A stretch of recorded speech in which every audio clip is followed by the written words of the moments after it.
இயேசு கிறிஸ்துவின் நாமத்திலே மீண்டும் நாம் கூடியவர தேவன் செய்த மாபெரும் கிருபைகளுக்காக நாம் அவருக்கு நன்றி செலுத்துவோம். நாம் ரோமர் புஸ்தகத்திலிருந்து சென்ற சில வாரங்களாக நாம் தியானித்து வருகின்றோம். இந்த நாளிலும் நாம் தொடர்ந்து கவனமாக ரோமர் புஸ்தகத்தை தியானிப்போம்.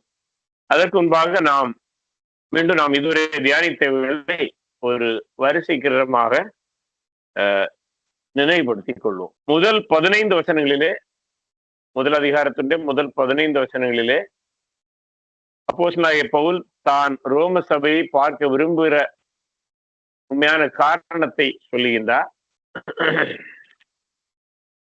16, 17 வசனங்களிலே இந்த நிருபத்திற்கான கருப்பொருளான விசுவாசத்தால் நீதிமான் பிழைப்பான் என்கிற அந்த இறையியல் கருத்தை அறிமுகப்படுத்துகின்றார். பின்பு அதை விளக்குவதற்கு முன்பாக மனிதன், மனுக்குலம், முழு உலகுமே பாவத்தில் இருக்கிறது என்பதை 1ஆம் அதிகாரம் 18 தொடங்கி 3ஆம் அதிகாரம் 20 வரை உள்ள வசனங்களிலே பல்வேறு கோணங்களிலே விளக்குகின்றார். அதாவது மனிதன் பாவி, முழு உலகமும் பாவி, பாவத்திலே எல்லோரும் இருக்கின்றார்கள், யூதன் என்றும் இல்லை, கிரேக்கன் என்றும் இல்லை என்கிற அந்த பாவ இயலை குறித்து விளக்கினார். அடுத்ததாக 3ஆம் அதிகாரம் 21ஆம் வசனத்திலிருந்து மீண்டும் தான் முதல் அதிகாரம் 16, 17 வசனங்களிலே அறிமுகப்படுத்திய விசுவாசத்தால் நீதிமான் பிழைப்பான் என்ற கருப்பொருளுக்கு திரும்புகின்றார். ஆகவே 3ஆம் அதிகாரம் 21ஆம் வசனத்திலிருந்து விசுவாசத்தினால் நீதிமான் பிழைப்பான், அது இயேசு கிறிஸ்து விசுவாசிக்கிற விசுவாசத்தின் மூலம் அவன் நீதிமானாக்கப்படுகின்றான் அல்லது மீட்கப்படுகின்றான், ரட்சிக்கப்படுகின்றான் என்று விளக்க ஆரம்பிக்கின்றார். அப்படி 3ஆம் அதிகாரத்திலே 21ஆம் வசனத்திலிருந்து விசுவாசத்தால் நீதிமான் பிழைப்பான்கிற கருத்தை விளக்கிவிட்டு 4ஆம் அதிகாரத்திலே அந்த விசுவாசத்தால் நீதிமான் பிழைப்பான்கிற கருப்பொருளுக்கு வலு சேர்ப்பதற்காக பழைய ஏற்பாட்டிலிருந்து 2 சான்றுகளை கொடுக்கின்றார். குறிப்பாக ஆபிரகாம் விசுவாசித்தான், அது அவனுக்கு நீதியாக எண்ணப்பட்டது என்பதை ஆதியாகமம் புஸ்தகம் 15ஆம் அதிகாரம் 6 அதுபோல தாவீதுடைய சங்கீதத்திலே சொல்லப்பட்டுள்ள ஒரு கருத்தையும் வைத்து 4ஆம் அதிகாரத்திலே 3 மற்றும் 4 விளக்குகின்றார். இவ்விடமாக விசுவாசத்தால் நீதிமான் பிழைப்பான் என்பது அது புதிய ஏற்பாட்டு போதனை மட்டுமல்ல, பழைய ஏற்பாட்டிலும் ஆண்டவர் நீதிமான்களாக்குவது அவருடைய விசுவாசத்தின் அடிப்படையில் என்கிறதை வரலாற்று ரீதியாக 4ஆம் அதிகாரத்தில் விளக்கினார். பின்பு 5ஆம் அதிகாரத்திலே இவ்விதமாக நீதிமான்களாக்கப்பட்டவர்களுடைய பரிசுத்தமாக்கப்படுதல் என்கிற கருப்பொருளை அறிமுகப்படுத்துகின்றார். அது 5வது அதிகாரம் தொடங்கி 8வது அதிகாரம் வரை ரட்சிப்பு, அது சார்ந்த சில ஆசீர்வாதங்கள், அத்தோடு அன்றாட வாழ்விலே பரிசுத்தமாவதற்கு ஒரு கிறிஸ்தவனுக்கு கிடைக்கின்றதான துணை பொருட்கள் அல்ல வாய்ப்புகள், எப்படி கிறிஸ்தவ ஐக்கியம், பரிசுத்தாவினுடைய துணை போன்ற காரியங்களை 5ஆம் அதிகாரம் முதல் 8ஆம் அதிகாரம் வரை விளக்கினார். அடுத்ததாக 9, 10, 11 அதிகாரங்களிலே இஸ்ரவேல் தேசத்தை குறித்து விளக்கினார். ஏனென்றால் சபை என்கிற அமைப்பை ஆண்டவர் அமைத்து அதன் மூலம் உலகத்துக்கு மீட்பின் செய்தியை சொல்லும் போது யூதர்களில் சிலருக்கும் புற இனத்தவர் சிலருக்கும் ஒரு கேள்வி உண்டானது. விவாதம் என்று கூட சொல்ல முடியும், அல்லது சர்ச்சை என்று கூட சொல்ல முடியும். அந்த அளவுக்கு அந்த விவாதங்கள் கடுமையாக இருந்தன. ஆகவே பவுல் அப்போஸ்தலன் அதற்கு பதிலும் விளக்கம் கொடுக்கும்படியாக ரோமர் 9, 10, 11 ஆகிய 3 அதிகாரங்களிலும் இஸ்ரவேலுக்கும் சபைக்கும் உள்ள ஒற்றுமையையும் இஸ்ரவேலுக்கும் சபைக்கும் உள்ள வேறுபாடுகளையும் வரலாற்று ரீதியாக எழுதினார். அதை சுருக்கமாக மீண்டும் நினைவுபடுத்துவதென்றால் 9ஆம் அதிகாரத்திலே இஸ்ரவேல் தேசத்தினுடைய பழைய மீட்பின் வரலாறை நினைவுந்தார். 10ஆம் அதிகாரத்திலே இன்றைய மீட்புக்கு அவர்கள் யாரை சார்ந்திருக்க வேண்டும், அதாவது இயேசு கிறிஸ்துவை சார்ந்திருப்பது மூலமே இன்றைய இஸ்ரவேலுக்கு மீட்பு கிடைக்கும் என்பதை சொன்னார். 11ஆம் அதிகாரத்திலே எதிர்காலத்தில் இஸ்ரவேல் எவ்வளமான மகிமை அடையும் என்பதை 12ஆம் அதிகாரத்திலே விளக்கினார். ஆகவே அவ்வளமான மகிமை இஸ்ரவேலுக்கு எதிர்காலத்திலே காத்திருப்பதனாலே சபை இன்று இஸ்ரவேலை தேவன் தள்ளிவிட்டார், முற்றிலும் தள்ளிவிட்டார், இனி இஸ்ரவேலுக்கு வாய்ப்பே இல்லை என்கிற கோணத்திலே சபை இஸ்ரவேலை அணுகக்கூடாது. இக்காலத்தில் சபையிலே ஆண்டவர், சபை மூலமாக ஆண்டவர் தன்னுடைய பணியை உலகத்திற்கு தெரியப்படுத்துகின்றார். எதிர்காலத்தில் இஸ்ரவேலுக்கு ஒரு வாய்ப்பு கொடுக்கப்படும், அல்லது இஸ்ரவேலும் தேவ திட்டத்திலே மீண்டும் இணைக்கப்படும் என்பதை 11ஆம் அதிகாரத்தில் கூறுகின்றார். மூலமாக இஸ்ரவேலுக்கு சபைக்குள்ள வேறுபாடுகளையும் அந்த 3 அதிகாரங்களிலே விளக்கினார். விளக்கிவிட்டு 12ஆம் அதிகாரத்திலே அவர் வேறொரு கருப்பொருளுக்கு, கருப்பொருள் என்று சொல்வதை விட விசுவாசத்தினால் நீதிமான் பிழைப்பான் என்று பார்த்தோம் அல்லவா, அந்த கருப்பொருளை சார்ந்த நம்புகிற ஒரு கிறிஸ்தவன் இந்த உலகத்தில் வாழ வேண்டிய வழிகாட்டு விதிகளை கொடுக்கின்றார். அதை வேறு கோணத்தில் சொல்வதாக இருந்தால், இயேசு கிறிஸ்துவை ஏற்றுக்கொண்ட ஒருவனுடைய வாழ்வியல் அல்லது வாழ்க்கை முறை அல்லது வாழ்க்கை தத்துவம் எவ்வளமாக இருக்க வேண்டும் என்பதைத்தான் 12ஆம் அதிகாரத்திலிருந்து சொல்லுகின்றார். இன்னும் உங்களுக்கு ஒருவேளை தெரிந்திருக்கும் அல்லது நினைப்பூட்ட விரும்புகின்றேன். நாம் பவுல் அப்போஸ்தலனுடைய சபை நிருபங்களை பொதுவாக படிக்கும் போது அவர் ஒரு பொதுவான முறையை எல்லா நிருபங்களிலும் அவர் வைத்திருக்கின்றார்.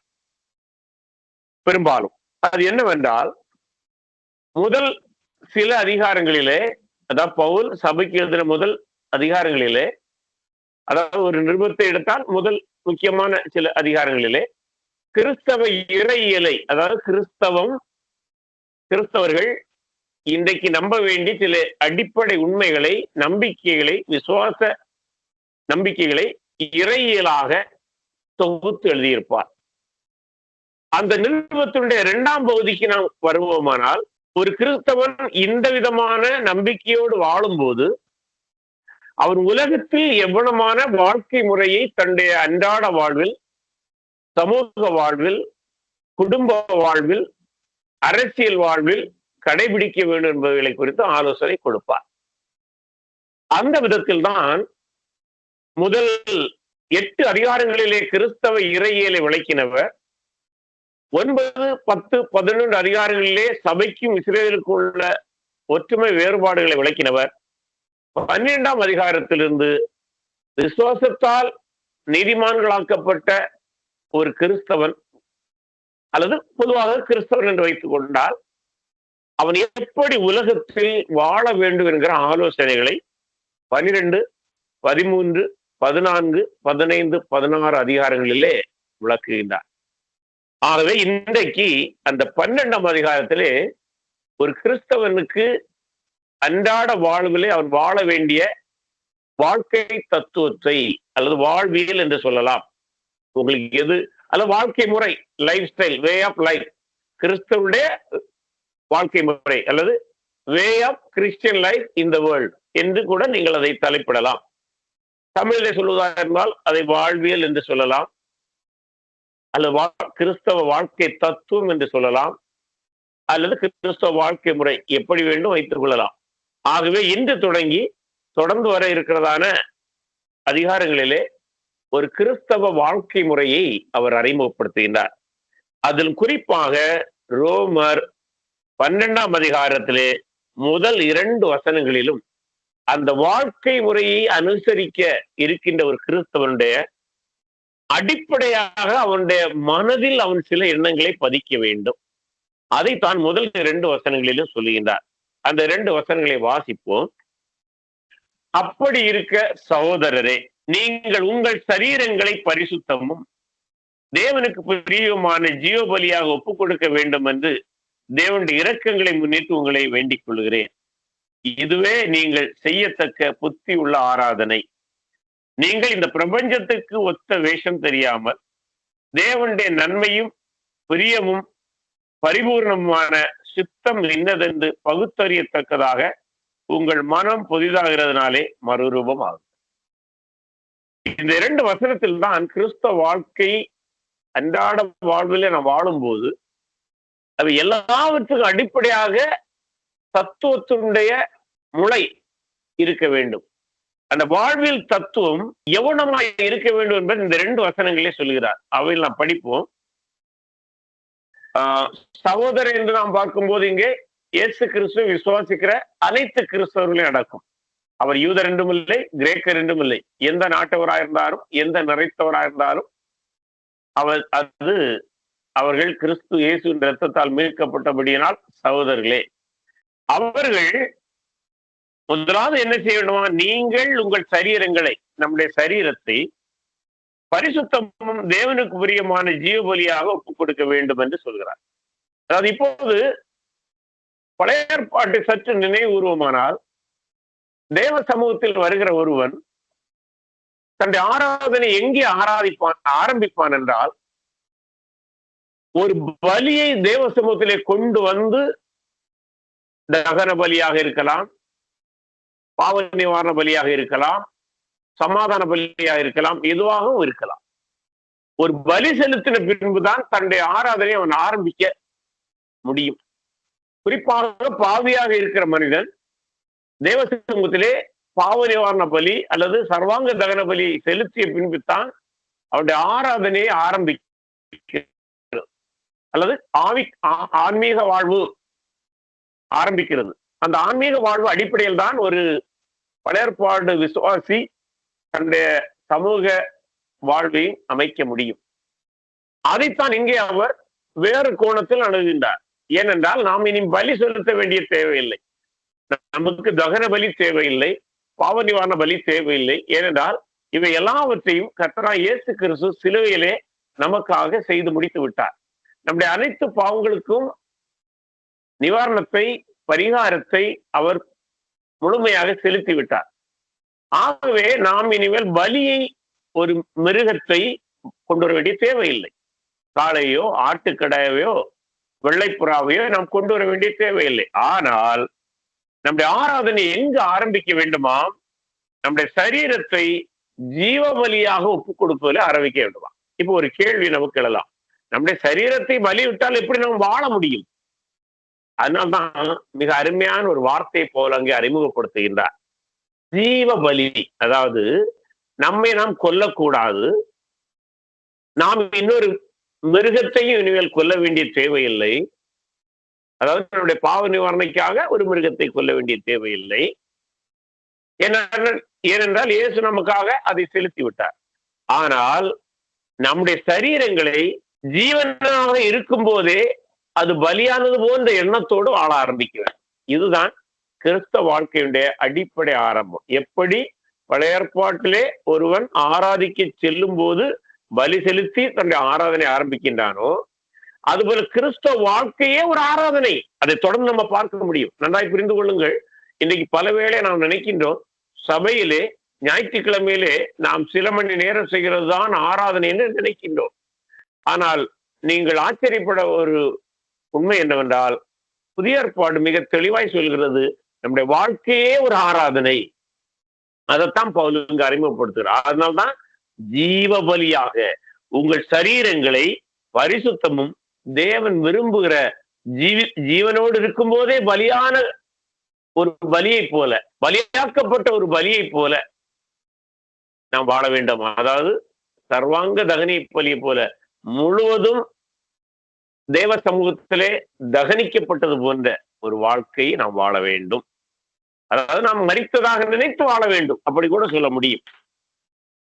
அது எல்லா கிறிஸ்தவர்களுக்கும் அது கட்டளையிடப்படுகிறது. ஆகவே முதலாவது ஜீவ பலியாக ஒப்புக் கொடுக்க வேண்டும். இரண்டாவது, தேவனுடைய இரக்கங்களை முன்னிட்டு உங்களை வேண்டிக் கொள்கிறேன்.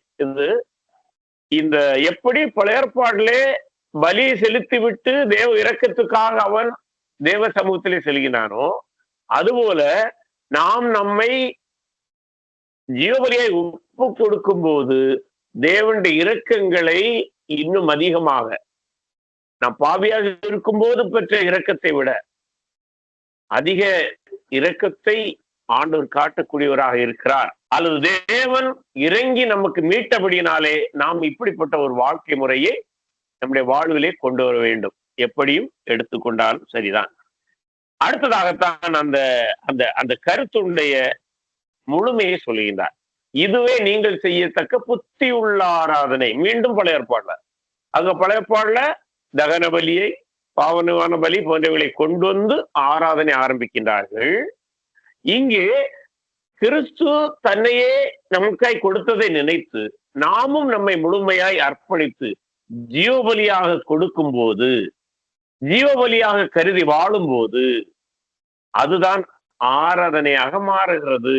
அதனால்தான் நம்ம என்ன சொன்னோம், இதுதான் புத்தியுள்ள ஆராதனை. நம்முடைய வொர்ஷிப் எங்கதான் ஆரம்பிக்கிறது? நம்மை ஜீவபலியாக கருதி, நாம் பலியிடப்பட்டதாய் கருதி வாழும் போதுதான் புத்தியுள்ள ஆராதனை ஆரம்பிக்கிறது. இந்த புத்தியுள்ள ஆராதனையை நாம் ஜீவபலியாக கொடுக்கப்பட்டதாய் கருதி வாழ்வோமானால், பரிசுத்தமான பலியாய் கொடுக்கப்பட்டதாய் கருதி வாழ்வோமானால், நம்முடைய வாழ்விலே அசுத்தங்களுக்கு, பரிசுத்த குறைச்சலுக்கு பங்கம் இல்லாமல் வாழ முடியும். அதாவது பரிசுத்தத்துக்கு பங்கம் இல்லாமல் வாழ முடியும். நீதி நியாயத்துடன் வாழ முடியும். அறத்தோடு வாழ முடியும். ஏன்னா இது ரொம்ப முக்கியம். ஏனென்றால் இன்றைக்கு கிறிஸ்தவம், குறிப்பாக தமிழ்நாடு கிறிஸ்தவத்தை நான் பார்க்கும்போது அதிக வேதனைப்படக்கூடிய ஒரு சூழல் இருக்கிறது. சபைகளிலே கர்த்தருடைய பணியை செய்கிறவர்கள் என்று சொல்லுகிறவர்கள், நான் அவர்களை நியாயம் தீர்க்கவில்லை, தாறுமாறான வாழ்க்கை இருப்பதை பல வேளைகளிலே காண முடிகிறது. ஆகவே நாமும் சற்று எச்சரிக்கையாக இருக்க வேண்டியதா காலங்களா இருக்கிறது. அவர்களை நாம் குறை சொல்லவில்லை, அல்லது அவர்களை நியாயம் தீர்க்கவும் நான் வரவில்லை. ஆனால் அது நமக்கு வேதனை அளிக்கிறது என்பதை பகிர்ந்து கொள்கின்றேன். காரணம், நாமும் விழுந்து போகக்கூடாது, எச்சரிக்கை இருக்க வேண்டும் என்று ஆண்டோட வார்த்தை சொல்கிறது. ஏனென்றால் ஆண்டவர் நம்மிடம் விரும்புகிறது எப்படி இருக்கிறது, ஆனால் சபையும் இன்றைய ஊழிய நிலைகளை எப்படி இருக்கிறது என்பதை பார்க்க வேண்டும். அதுபோல நம்மை ஆட்சி செய்கிறவர்களும் தேவனுக்கு விரோதமாக, தேவனுடைய வார்த்தைக்கு விரோதமாக இருக்கிறவர்களை போன்ற தோற்றம் வருகிறதை நாம் தவிர்க்க முடியவில்லை. ஆனால் ஒரு கிறிஸ்தவன் தன்னை ஜீவபலியாக கொடுத்து வாழும்போதுதான் இவ்விடமான தவறான வாழ்க்கை முறைகளில் நாம் வெளிவர முடியும். அடுத்ததாக என்ன சொல்றாரு 2ஆம் வசனத்தில், நீங்கள் இந்த பிரபஞ்சத்துக்கு ஒத்த வேஷம் தெரியாமல். அப்ப 3வது செய்ய வேண்டியது, வேஷம் தரிக்க கூடாது, மாய்மாலமற்ற வாழ்வு இருக்க வேண்டும். ஆண்டவராகிய இயேசு கிறிஸ்து ஊழியம் செய்தபோது இவ்விதமான வேஷம் தரித்த மாய்மால வாழ்க்கை செய்த பரிசேயர்களை கடிந்து கொண்டார். அதனால்தான் நம்ம எச்சரிக்கையா இருக்க வேண்டும். நம்முடைய வாழ்க்கையிலே மாய்மாலங்கள் இருக்க வேண்டிய தேவையில்லை. நாம் ஏற்கனவே பார்த்தோமாக பலர் இன்றைக்கு கிறிஸ்தவத்தின் பேரிலே மாய்மாலமான வாழ்க்கை, ஊழியங்களிலே அபூர்ணமா இருக்கிறதை பார்க்கிறோம். கிறிஸ்தவனுடைய பேரிலே அதிகாரங்களில் இருக்கிறவர்கள் அல்லது ஆட்சி பொறுப்புகளிலே இருக்கக்கூடியவர்கள் என்று கருதப்படுபவர்கள் கூட அந்த மாய்மாலத்தை, மாய்மால சிக்கலுக்குள் இருக்கின்றார்களோ என்கிற கேள்வி நமக்கு எழும்புகிறது. ஆனால் ஒரு கிறிஸ்தவன் அப்படி மாய்மாலம் கொள்ள தேவையில்லை. ஏனென்றால் நன்றாய் புரிந்து கொள்ள வேண்டும். எபேசியர் 5ஆம் அதிகாரம் 3 முதல் 8 வசனங்களிலே, கொலோசியர் 1ஆம் அதிகாரம் 12, 13 வசனங்களில் எல்லாம் பார்ப்போமானால், நம்முடைய மீட்பை குறித்து அந்த குறிப்பிட்ட வசன பகுதிகளிலே அருமையான வேறொரு கருத்தை இதே போல் எழுதியிருப்பார். வெளிச்சத்தின் பிள்ளைகள், இருளின் பிள்ளைகள். அந்த வெளிச்சத்தின் பிள்ளைகள் எவ்வளமான வாழ்க்கை முறை வாழ வேண்டும் என்பதை வித்தியாசப்படுத்தி காட்டியிருப்பார். ஆகவே நம்முடைய வாழ்க்கையே, கிறிஸ்துவனுடைய வாழ்க்கையே உலகத்துக்கு ஒத்த வேஷம் தரித்ததாக இருக்கக்கூடாது. உலக மனிதனிலிருந்து நம்முடைய வாழ்க்கை முறைகள், வாழ்க்கையின் அணுகுமுறைகள், நம்முடைய செயல்பாடுகள் அனைத்தும் சிறந்ததாகவும் வித்தியாசமானதாகவும் உயர்ந்ததாகவும் இருக்க வேண்டும். உலக வாழ்க்கையோடு ஒத்து போய்விட்டு ஒருவன் தன்னை கிறிஸ்தவ தலைவனாகவோ நாட்டின் தலைவனாகவோ கருதி கொண்டு தானும் கிறிஸ்தவன் தான் என்று சொல்லுவானால் அது இவனமான வாழ்க்கை முறையாக இருக்காது. இன்னும் நுட்பமாய் போனால் அப்படிப்பட்ட சூழ்நிலை இருக்கும்போது அவருடைய மீட்பு குறித்தே கேள்வி எழும்போது தவிர்க்க முடியாததாக மாறிவிடுகிறது. அதுதான் சொல்றாரு, நீங்கள் இந்த பிரபஞ்சத்துக்கு ஒத்த வேஷம் தெரியாமல் தேவனுடைய நன்மையும் பிரியமும் பரிபூர்ணமான சித்தம் இன்னதென்று பகுத்தறியத்தக்கதாக. அப்ப 4வது நம்முடைய அன்றாட வாழ்க்கையை தொடங்கும் போது, கிறிஸ்தவ வாழ்க்கையை தொடங்கும் போது தேவ சித்தத்தை பகுத்தறிய வேண்டும். ஏனென்றால் உலகம் ஒரு சித்தத்தை வைத்துக் கொண்டிருக்கிறது, மாம்சம் ஒரு சித்தத்தை வைத்துக் கொண்டிருக்கிறது, உலக அரசியல் ஒரு விதமாக போய் கொண்டிருக்கிறது. ஆகவே இவைகளை நாம் பகுத்தறிய வேண்டும். தேவ சித்தத்துக்கும் உலகத்துக்கும் உள்ள அந்த வேறுபாடை நாம் பகுத்தறிய வேண்டும். இருளுக்கும் வெளிச்சத்துக்கும் உள்ள வேறுபாடை பகுத்தறிய வேண்டும். அப்படி பகுத்தறிந்தால்தான் நம்முடைய வாழ்க்கையிலே நாம் சரியாக முடிவுகளை எடுக்க முடியும். அது எந்த துறையா இருந்தாலும் சரி, அரசியல் துறையா இருந்தாலும் சரி, சமூக வாழ்வையா இருந்தாலும் சரி, நம்முடைய குடும்ப வாழ்க்கையா இருந்தாலும் சரி, நம்முடைய படிப்பா இருந்தாலும் சரி, தேவ சுத்தத்தை சரியாக பகுத்தறியக்கூடிய அளவிலே நாம் முயற்சி எடுக்க வேண்டும். ஐந்தாவதாக மிக முக்கியமானது, உங்கள் மனம் புதிதாகிறதுனாலே மறுரூபமாகுங்கள். அப்போ நம்முடைய மனம் முதலாவது புதிதாக இந்த இவைகள் இருக்கும் போதுதான் இனிமேல் கீழே தொடர்ந்து வருகிற வசனங்களிலே ஒரு கிறிஸ்தவன் அன்றாட வாழ்க்கையில் கடைபிடிக்க வேண்டிய பலவிதமான குணாதிசயங்களை விளக்க ஆரம்பிக்கின்றார். அந்த குணாதிசயங்கள் நம்மிலே எளிதில் வரும் என்று சொல்ல முடியாது, ஆனால் வர வேண்டும். அப்படி வருவதற்கு எல்லாவற்றுக்கும் முதலாவது அடிப்படை கர்த்தராகிய இயேசு கிறிஸ்து நம்முடைய பாவங்களுக்காய் மரித்தார், உயிர் தெழுந்தார், அவர் மூலம் நம்முடைய பாவம் மன்னிக்கப்பட்டதுங்கிற நம்பிக்கை. அது உயிர் நாடி. ஆனால் அதன் பின்பு அந்த உயிர் நாடியை கிறிஸ்துவ பெற்ற ஒருவன் இந்த 5 காரியங்களிலும், இந்த 2 வசனங்களிலும் பார்த்த 5 காரியங்களையும் அடிப்படையாக கொண்டுதான், அதாவது அதான் பிரியாம்பிள்னு சொல்ல முடியும், அல்லது முகவுரையாக அல்லது முன்னுரையாய் கொண்டு அல்லது வழிகாட்டு விதியாய் கொண்டு மிச்சமுள்ள வாழ்க்கை குணாதிசயங்களை பெற்றுக்கொள்ள வேண்டும். அந்த 5ஐ மீண்டும் நினைவுபடுத்துகிறேன். 1, ஜீவபலியாக கருதி வாழுதல். நம்மை ஜீவபலியாக கருதி வாழுதல். 2வது, புத்தியுள்ள ஆராதனை. புத்தியுள்ள ஆராதனை என்றால் நம்முடைய அர்ப்பணிக்கப்பட்ட வாழ்க்கை தான் புத்தியுள்ள ஆராதனையை மாறுகிறது. வேறு எந்த விதமான ஆராதனையும் இதுக்கு நிகரானதல்ல. Christian life itself is a worship. எவ்வளவு மேலானது! ஏதோ ஒரு திருவிழா காலத்தில் ஆராதிப்பதல்ல, அல்லது ஒரு நாளில் ஒரு குறிப்பிட்ட நேரத்தில் ஆராதிப்பது மட்டுமல்ல, அல்லது ஞாயிற்றுக்கிழமை மட்டும் ஆராதிப்பதல்ல. இவைகளெல்லாம் தேவையானால் தேவைத்தான். ஆனால் அவை எல்லாவற்றும் மேலானது புத்தியுள்ள ஆராதனை செய்ய வேண்டும். நம்முடைய வாழ்க்கை அர்ப்பணிக்கப்பட்ட வாழ்க்கை தான் அந்த புத்தியுள்ள ஆராதனையாக மாறுகிறது. 3வது, மாய்மாலத்தை தவிர்த்து விட வேண்டும் கிறிஸ்தவ வாழ்க்கையிலே. 4வது, தேவ சித்தத்தை அறிந்து, எல்லா துறையிலும் தேவ சித்தத்தை அறிந்து வாழ வேண்டும். 5வது, புதிதாக்கப்பட்ட மனம், இல்லுமினேட்டட் மைண்ட். இல்லுமினேட்டட் மைண்ட் கிறிஸ்து நமக்கு தந்த வெளிச்சத்தின் அடிப்படையில் இவைகளை, இந்த 5ஐயும் நம்ம அடிப்படையாக வழிகாட்டு விதியாக கொண்டு வாழ்வோமானால் கீழே இருக்கிற அறிவுரைகள் எல்லாம் நம்முடைய வாழ்விலே கடைபிடிப்பது எளிதாக இருக்கும். சரி, இனி அவைகளுக்கு நேராய் செல்லும். அல்லாமலும் அப்படின்னா மேல உள்ளதோட சேர்த்துதான், அது வேற இது வேற அல்ல. மேல உள்ளவர்கள் அடிப்படையிலே அல்லாமலும் எனக்கு அருளப்பட்ட கிருபையினாலே நான் சொல்லுகிறதாவது, he continues his advices, தொடர்ந்து சில ஆலோசனைகளை சொல்லுகின்றார். அதாவது கிறிஸ்தவன் தன்னுடைய வாழ்விலே கடைபிடிக்க வேண்டிய சில குணாதிசயங்களை சொல்லுகின்றார். உங்களில் எவனானாலும் தன்னை குறித்து எண்ண வேண்டியதுக்கு மிஞ்சி எண்ணாமல் அவனவனுக்கு தேவன் பகிர்ந்த விசுவாச அளவின்படியே தெளிந்த எண்ணம் உள்ளவனா எண்ண வேண்டும். அப்படின்னா புத்தியுள்ள மனம் வரும்போது, மனம் புதிதாக்கப்படுமானால் நம்முடைய சிந்தனைகள் தெளிவடைய ஆரம்பிக்கும். அங்கதான் ஆரம்பிக்கிறார். ஏன்னா கிறிஸ்தவனுடைய சிந்தனை தெளிவடைய வேண்டும்.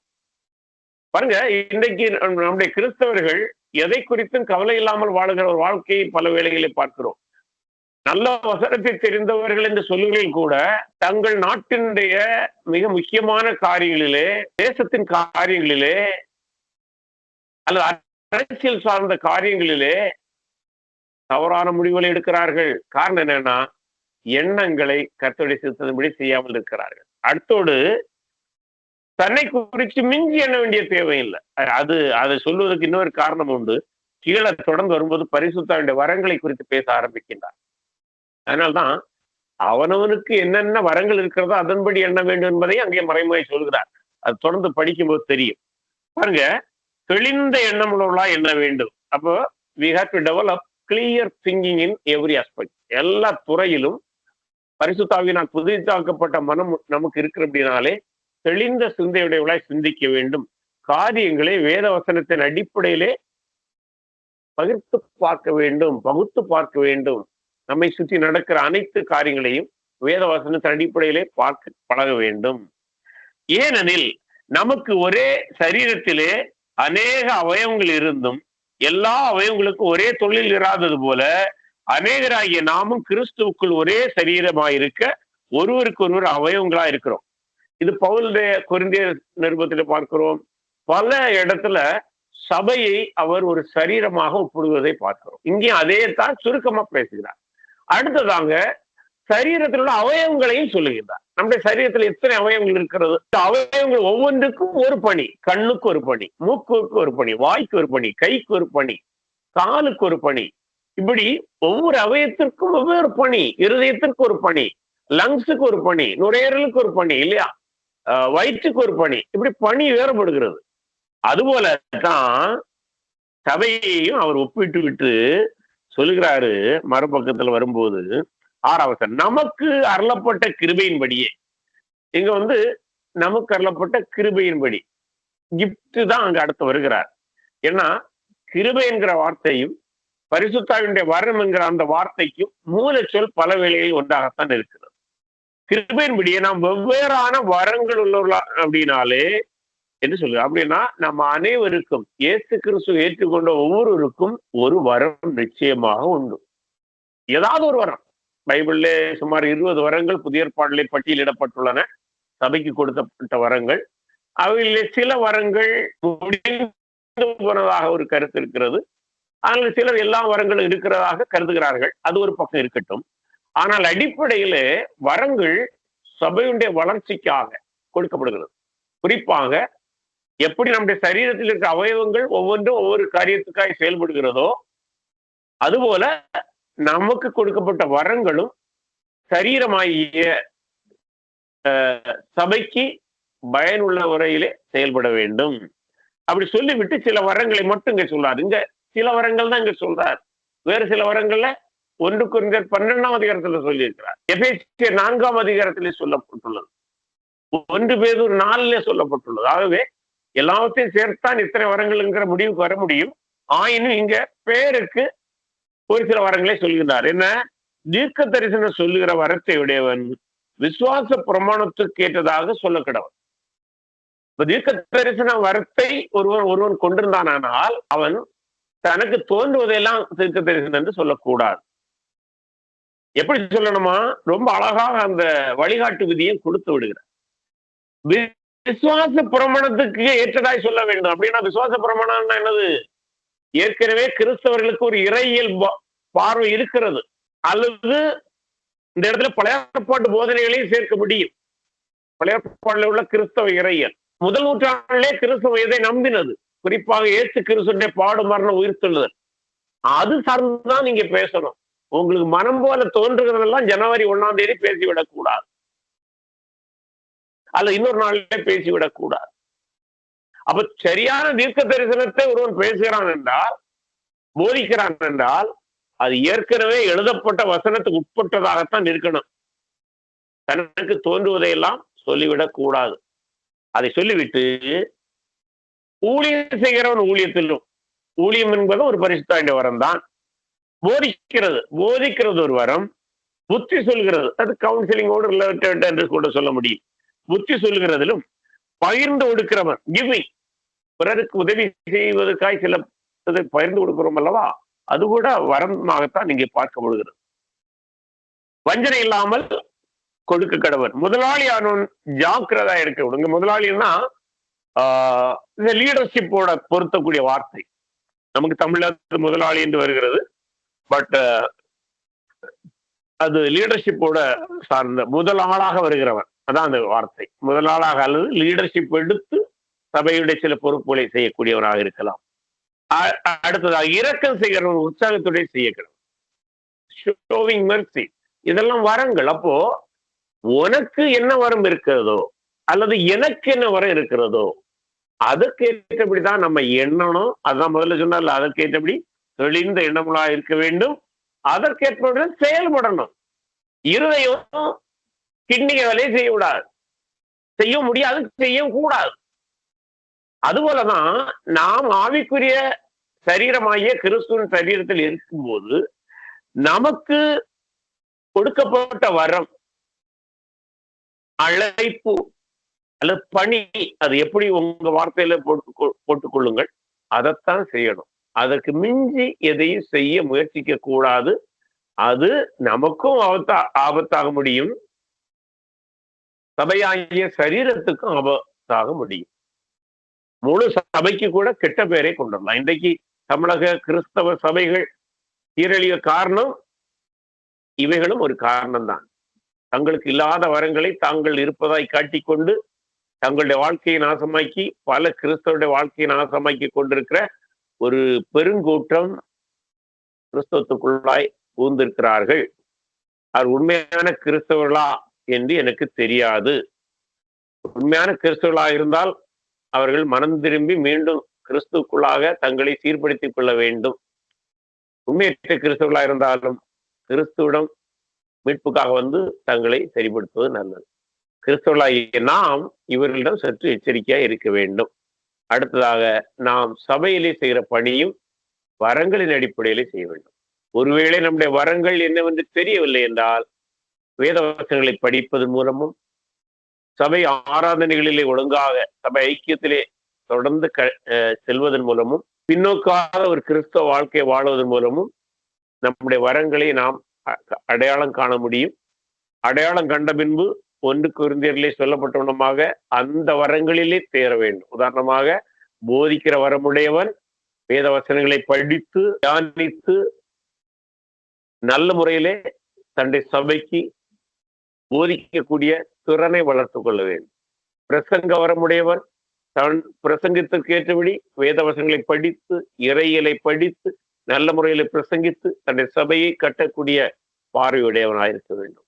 மேய்ப்பர் வரத்தை உடையவன் வேதவசனங்களை படித்து சபையை நல்ல முறையிலே தேவ சுத்தத்துக்கு ஏற்றபடி மேய்க்கக்கூடிய திறமைகளை வளர்த்துக் கொள்ள வேண்டும். ஆகவே இவைகள் வரங்களை குறித்த ஒரு ஆலோசனையாக அங்கு சொல்லுகின்றார்.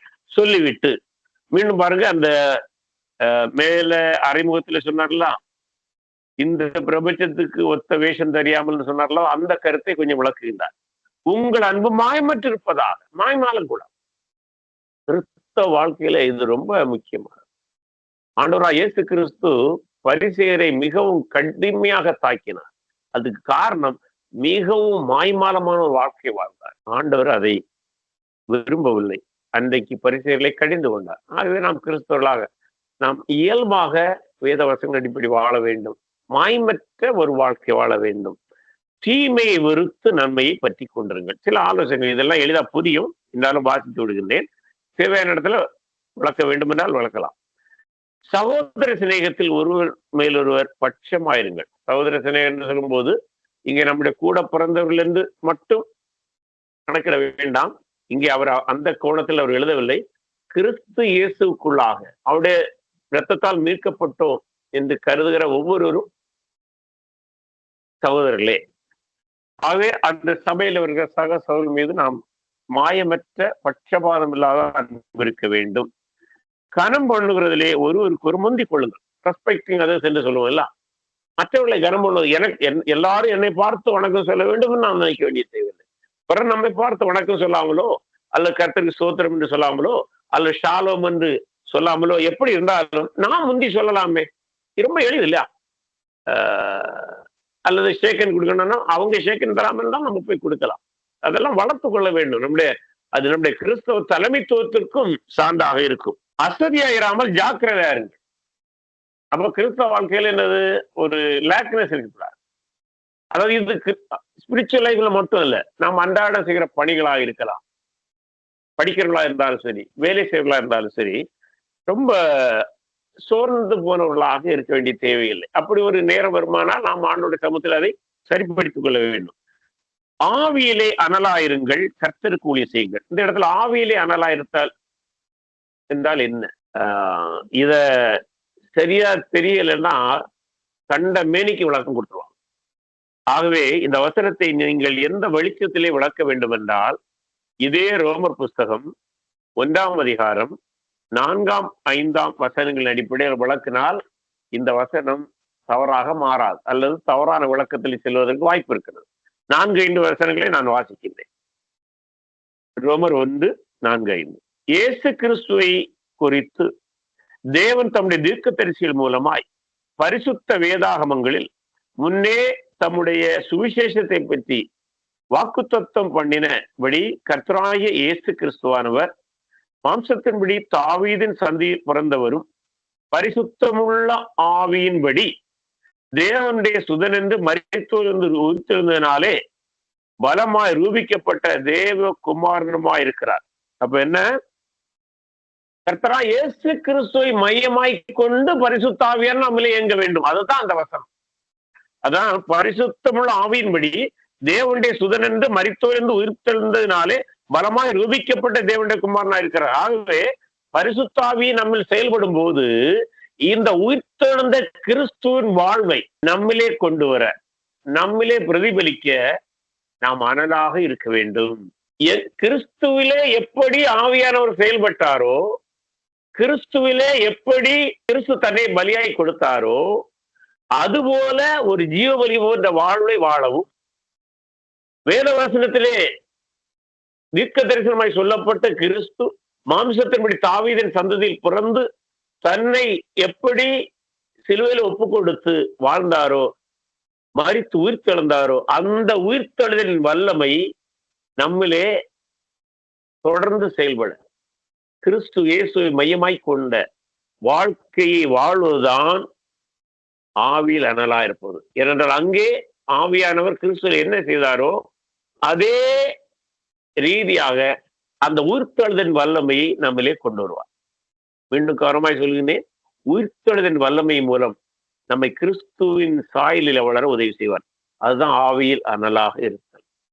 வேறு விதத்தில் இதை விளக்குவோமானால் அது தவறான இடங்களுக்கு செல்வதற்கு வாய்ப்பு இருக்கிறது. ஆகவே இந்த வசனத்தை ஆவியில் அனலாயிருங்கள் என்கிற வார்த்தையை நாம் பரிசுத்தாவியானவர் உயிர்த்தெழுந்த கிறிஸ்துவிலே செயல்பட்ட விதமாக செயல்பட நமக்கு உதவி செய்ய வேண்டும். பாருங்க, உயிர்த்தெழுந்த இயேசு கிறிஸ்து எம்மாவூர் சீஷர்கிட்ட பேசிட்டு போகும்போது கடைசியில் அந்த எம்மாவூர் சீஷர்கள் என்ன சொல்லுவாங்க? அவர் நமக்கு வேத வாக்கியங்களை விவரித்து காட்டின போது நம்முடைய இருதயங்கள் கொழுந்தி விட்டு எரியவில்லையான்னு சொல்லுவாங்க. அப்போ கிறிஸ்து தன்னை குறித்து பேசும்போது, உயிர்த்தெழுந்த கிறிஸ்து தன்னை குறித்து வசனத்திலிருந்து பேசும்போது அவருடைய இருதயங்கள் கொழுந்து விட்டு எறிந்தன, அனலா இருந்தன, பிரகாசித்தன. அதுபோல கிறிஸ்து, உயிர்த்தெழுந்த கிறிஸ்து பரிசுத்த ஆவியாருடைய வார்த்தைகள் மூலம் நம்மளே செயல்படும் போது நாம் அனல் உள்ளவர்களாக மாறுகின்றோம். கர்த்தருக்கு ஊழியம் செய்யுங்கள். அப்போ இந்த விதமாக நாம் எப்படி எம்மாவூர் ஸ்டேஷன்ல ஆண்டவர் வசனத்தை விளக்கிய போது அவர்களுடைய இருதயம் கொழுந்து விட்டு எறிந்த பின்பு அவர் உற்சாகமாய் ஊழியம் செய்தார்களோ, அதே ஆவியின் துணையோடு, அதே அனலோடு கர்த்தருக்கு ஊழியம் செய்யுங்கள். நம்பிக்கையிலே சந்தோஷமாயிருங்கள், உபத்திரவத்திலே பொறுமையாயிருங்கள், ஜபத்திலே உறுதியாய் தரித்திருங்கள், பரிசுத்தவான்களுடைய குறைவில் அவர்களுக்கு உதவி செய்யுங்கள், அந்நியரை உபசரிக்க நாடுங்கள்.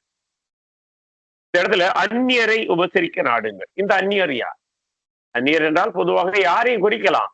ஆயினும் இங்கே அதுக்கு ஒரு குறிப்பிட்ட விளக்கம் உண்டு. குறிப்பாக முதல் நூற்றாண்டு கிறிஸ்தவத்தில் பல வேளைகளிலே கிறிஸ்துவின் நிமித்தமாக கர்த்தருக்கு ஊழியம் செய்தவர்கள், மேலே பார்த்தோம் அல்லவா, கர்த்தருக்கு ஊழியம் செய்தவர்கள் ஆர்வ மிகுதியால் எல்லாவற்றையும் விட்டுவிட்டு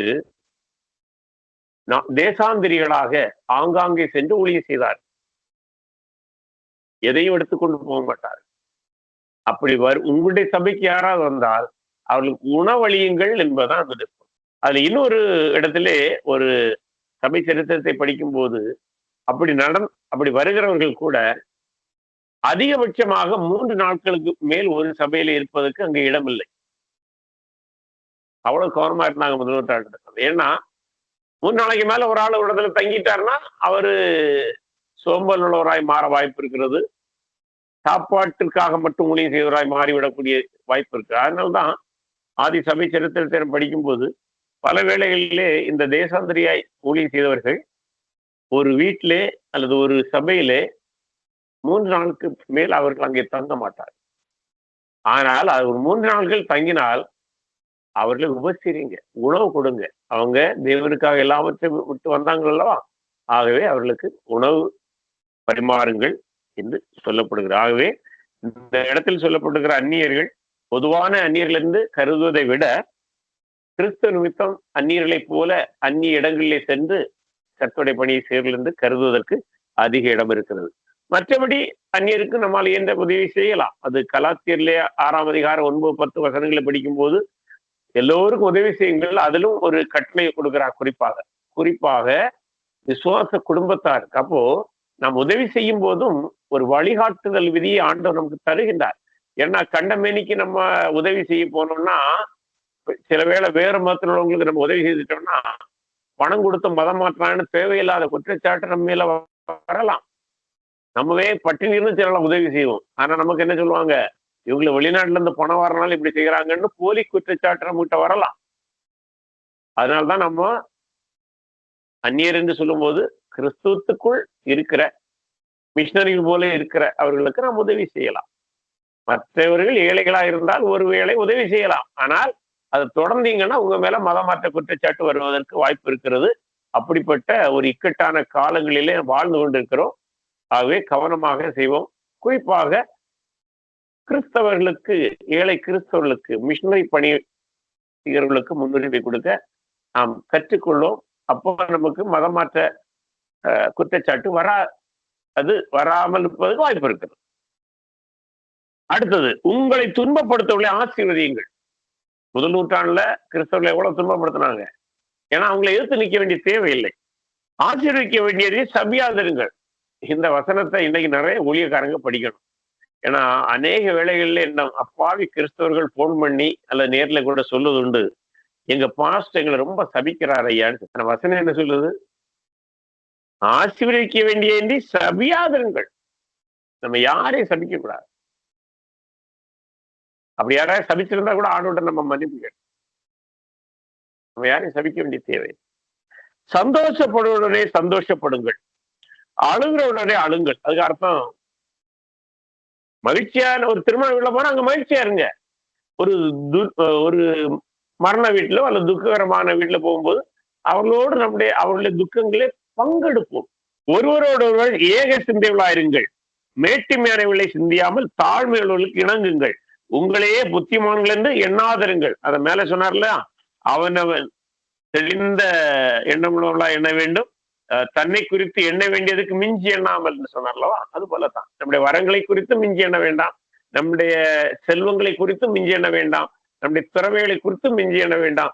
ஏனென்றால் எல்லாம் தேவன் தந்தது. ஆகவே அவருக்கு மகிமை செலுத்துவோமானால் அந்த மேட்டிமையான சிந்தனைகள் நம்மை விட்டு கடந்து போகும். அடுத்தது, ஒருவருக்கு தீமைக்கு தீமை செய்யாதிருங்கள். இங்கேயும் துன்பப்படுத்தவர்களே ஆசீர்வதின்னு சொன்னார்லவா, அந்த கருத்தை தான் இங்கே பிரதிபலிக்கின்றார் மீண்டும். ஏன்னா முதல் நூற்றாண்டிலே பல கிறிஸ்தவர்கள் பிறரால் தாக்கப்பட்டார்கள். சக யூதர்களால், இயேசு ஏற்றுக்கொள்ளாத யூதர்களால் யூத கிறிஸ்தவர்கள் தாக்கப்பட்டார்கள். இயேசு ஏற்றுக்கொள்ளாத புறையின கிறிஸ்தவர்களை தாக்கினார்கள். எல்லா விதத்திலும் முதல் நூற்றாண்டில் கடுமையான நெருக்கத்தில தான் கிறிஸ்தவம் வளர்ந்தது. நெருக்கடி கிறிஸ்தவத்தை ஒருபோதும் கீழே செல்லாது. கிறிஸ்தவத்தை வெளியிலிருந்து ஒருவர் அழிக்க முடியாது. கிறிஸ்தவத்தை அழிப்பதற்கு உள்ளதான் ஆட்கள் இருக்கிறாங்க.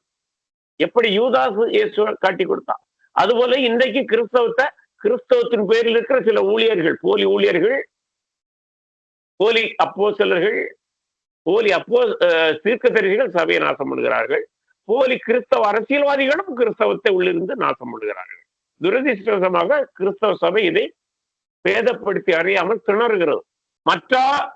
எல்லா மனுஷருக்கு முன்பாகவும் யோக்கியமானவர்களை செய்ய நாடுங்கள். எல்லா மனுஷனுங்க கிறிஸ்தவர்கள் மட்டுமல்ல, பிறருக்கு முன்பாக கூட நாம் யோக்கியமானவர்களா நடக்க வேண்டும். பாருங்க, அப்ப கிறிஸ்தவ வாழ்க்கை முறையை பாருங்க, யோக்கியமான ஒரு வாழ்க்கை பாருங்க. கூடுமானால் உங்களாலான மட்டும் எல்லா மனுஷரோடு சமாதானமாயிருங்கள். அப்படின்னா எந்த அளவுக்கு சமாதானமாக போக முடியுமோ அந்த இடமா சமாதானம் போக வேண்டும். பிரியமானவர்களே, பழிவாங்குதல் எனக்குரியது, நானே பதில் செய்வேன் என்று கர்த்தர் சொல்கிறார் என்று எழுதியிருக்கிறபடியால் நீங்கள் பழிவாங்காமல் கோபாக்கினைக்கு இடம் கொடுங்கள் இல்லையா? உபாகமத்தில எல்லாம் அது சொல்லப்பட்டுள்ளதுதான். ஏன்னா பழி வாங்குதல் தேவனுக்குரியது. பிற இனத்தவர், பிற மதத்தவர் கிறிஸ்தவர்களை தாக்கினார்கள் முதல் நூற்றாண்டில். அதற்கெல்லாம் இவங்க பழி வாங்கி இருந்தா, ஏன்னா இவங்க கொஞ்சம் தான் இருக்கிறாங்க, அங்கங்க கொஞ்சம் கொஞ்சம் இருக்கிறாங்க, எல்லாரும் சேர்ந்து இவங்களை முடிச்சு விட்டுருவாங்க. அது ஒரு காரணம். அதனாலதான் ஆண்டவர் என்ன சொல்றாரு, நீங்க எப்படி இருக்கணும், பழி வாங்காங்க, உங்களை துன்பப்படுத்துறதெல்லாம் எனக்கு தெரியும், அதனால நீ பொறுமையா இருக்கு. இதுல அப்போஸ்தலனாகிய பவுலுக்கு இன்னும் நல்லா தெரியும். அவன் சபையை துன்பப்படுத்தினான். ஆண்டவர் அவனோட என்ன பேசினாரு, நீ துன்பப்படுத்துகிற இயேசு நானேன்னு பேசினார் அல்லவா? தேவன் தான் அங்கு அவனோடு இடைபடுகின்றார், துன்பப்படுத்தினோடு. ஆகவே சபையை கொடுமைப்படுத்தலோடு துன்பப்படுத்தலோடு தேவன் இடைபட வேண்டும். ஆகவே நாம் தீமை சகித்துக் கொள்ளவும் அவர்களை ஆசீர்வதிக்கவும் கற்றுக்கொள்ள வேண்டும். அன்றியும் 20 வசனம், ஒரு சத்துரு பசியா இருந்தால் அவனுக்கு போஜனம் கொடு, அவனுக்கு தாகமா இருந்தால் அவனுக்கு பானம் கொடு, நீ இப்படி செய்வதனால் அக்கினி தழலை அவன் தலையின் மேல் குவிப்பாய்.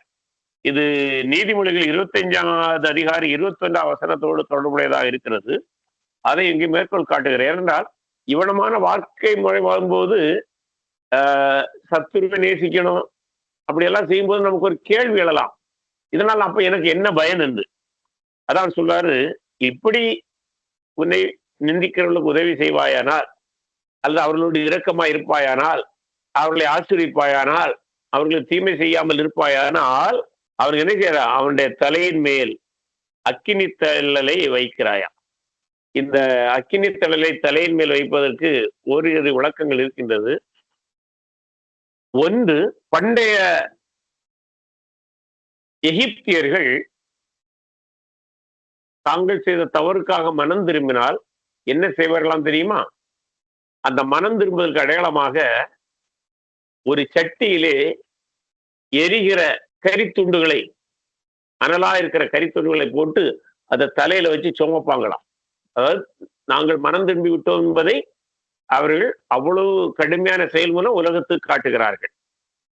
அதிலிருந்துதான் இந்த வார்த்தை பிறந்ததாக சொல்கிறார்கள். ஆகவே நீ என்ன செய்யணுமா, நீ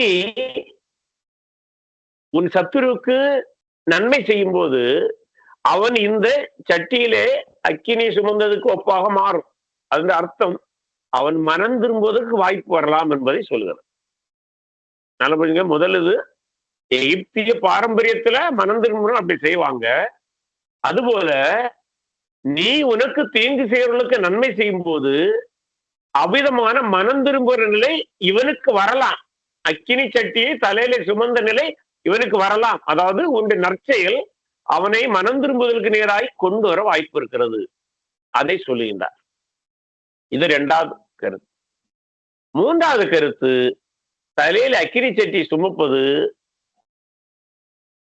வரப்போகிற நியாய தீர்ப்புக்கும் ஒரு அடையாளமாக சிலர் கருது உண்டு. அப்படியானால் இதனுடைய பொருள் என்ன, நீ உனக்கு தீங்கு செய்கிறவனுக்கு நன்மை செய்யும் போது ஒன்றில் அவன் அக்கினி சட்டியை எகிப்தியர்கள் சுமப்பது போல மனம் திரும்புவதற்கு வர வேண்டும்.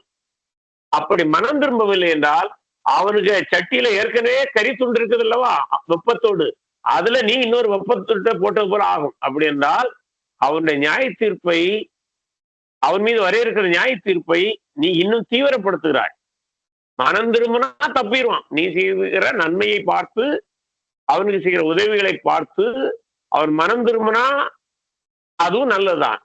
அப்படி மனம் திரும்பவில்லை என்றால் அவன் ஏற்கனவே சட்டியில் இருக்க சூடு தாங்காம தான் இருப்பான். எல்லாம் நீயும் அவனுக்கு நன்மை செய்யும் போது அவன் மனம் திரும்பவில்லை என்றால் அவன் மீது கோபாக்கினையுடைய தீவிரம் இன்னும் கூடும் என்பதை அதை அடையாளப்படுத்துகிறது. ஏனென்றால் ஆண்டவர் என்ன பார்ப்பாரு, பழிவாங்குற அவர் தான். ஏப்பா நீ என்னுடைய பிள்ளைக்கு தப்பு செய்த, அவன் உனக்கு நன்மை செய்தான், அதை பார்த்து நீ மனம் திரும்ப இருக்கணும். ஆனா நீ மனம் திரும்பல, தொடர்ந்து அவனுக்கு துன்பம் விளைத்தாய், அல்லது சபைக்கு துன்பத்தை கொடுத்தாய். ஆகவே உன் மீது அதிக கோபாக்கினை வரும். இது 3வது சாத்தியமானது ஒன்று. இவனமாக அந்த வசனத்தை நாம் புரிந்து கொள்ள வேண்டும். அடுத்ததாக 22ஆம் வசனம், நீ தீமையினாலே வெல்லப்படாமல் தீமையை நன்மையினாலே வெல்லும். இதெல்லாமே அந்த பழிவாங்குதல் எனக்குது என்று சொல்வதற்கு கொடுக்கப்பட்ட கூடுதல் விளக்கங்கள். ஆகவே தான் அவர் சொல்லாரு, நீ என்ன செய்யணுமா, தீமையினாலே வெல்லப்படாமல் தீமையை நன்மையினாலே வெல்லும். ஆண்டவராகிய இயேசு கிறிஸ்து சிலுவையில் என்ன சொன்னாரு? பிதாவே இவர்களை மன்னியும், தாங்கள் செய்வது இன்னார் என்று அறியாதிருக்கிறார். அடுத்ததாக தன்னை இகழ்ந்து கொண்டிருந்த கள்ளர்களை கூட ஒருத்தனை பார்த்து அவன் மனம் திரும்பிய போது என்ன சொன்னார்? நீ இந்தியனோடு பரதேசில் இருப்பான். அவள் இயேசு இகழ்ந்ததாக வசனத்தை பார்ப்போம், ஆனால் அவர்களை பார்த்து இகழவில்லை. நாம் ஜீவபலியாக மாறும்போது இவ்வளமான மனப்பான்மையை நம்மளை வளர்த்து கொள்ள முடியும். ஆகவே கிறிஸ்தவ வாழ்வியல் என்பது நாம் ஏற்கனவே பார்த்த வண்ணமாக ஜீவபலி, புத்தியுள்ள ஆராதனை, வேஷமில்லாத மாய்மானமற்ற வாழ்வு, தேவ சித்தம் அறிந்து வாழ்தல், மனம் புதிதாகுதல் ஆகிய இந்த அடிப்படையிலே நம்முடைய வாழ்க்கை முறைகளை நாம் கட்டமைக்க வேண்டும். அப்படி கட்டமைக்கும் போது இவைகளில் இந்த குணாதிசயங்களை நாம் வளர்த்து கொள்ள வேண்டும். தொடர்ந்து அடுத்த அதிகாரிகள் இது போன்ற சில ஆலோசனைகளை தான் கொடுக்கின்றார். அவைகளை நாம் அடுத்த நாளிலே பார்க்கலாம்.